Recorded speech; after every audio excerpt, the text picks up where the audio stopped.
আসসালামু আলাইকুম। ওয়ালাইকুম সালাম। ধন্যবাদ আপনাকে, হৃদয় থেকে আপনাকে ধন্যবাদ যে আপনি আপনার মূল্যবান সময়টি আমাদেরকে দিলেন। তো সর্বপ্রথমেই জানতে চাচ্ছি আপনি কেমন আছেন? আলহামদুলিল্লাহ। যাক, আলহামদুলিল্লাহ যে আল্লাহ পাক আপনাকে ভালো রেখেছে।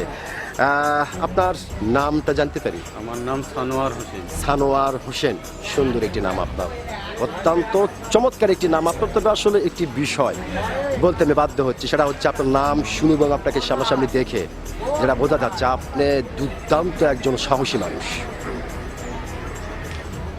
সত্যি এটা কিন্তু আপনাকে দেখে বোঝা যাচ্ছে।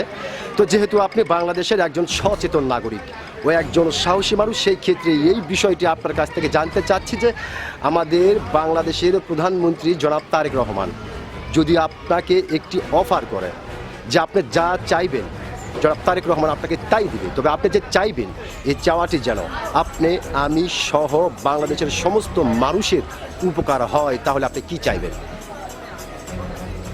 কৃষকের সবচাইতে মূল্যায়নের দ্রব্যবাদীর দাম কম, এইটাই তো আমি চাই। কৃষক মানে কৃষক যদি বিক্রি করতে যাচ্ছে তাহলে দাম বেশি হতে হবে। বেশি হতে হবে, হ্যাঁ। কিন্তু সেখানে আর কৃষক দাম কম পাচ্ছে। যেটা কিনবে সেটার দাম কম হতে হবে।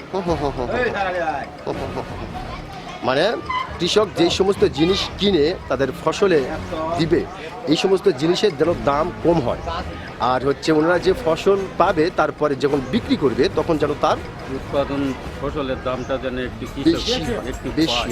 জি জি জি জি জি, ধন্যবাদ আপনাকে। সত্যি আপনি চমৎকার একটি কথা বলেছেন, অত্যন্ত গুরুত্বপূর্ণ একটি কথা বলেছেন। আপনি কৃষকের কথা বলেছেন। একটি কথা আছে যে কৃষক বাঁচতে দেশ বাঁচবে। জি, তো আমি আশা করব আপনার এই গুরুত্বপূর্ণ কথাটি বাংলাদেশের সরকার জনাব তারেক রহমান গুরুত্বপূর্ণভাবে আমলে নেবে। অসংখ্য ধন্যবাদ আপনাকে।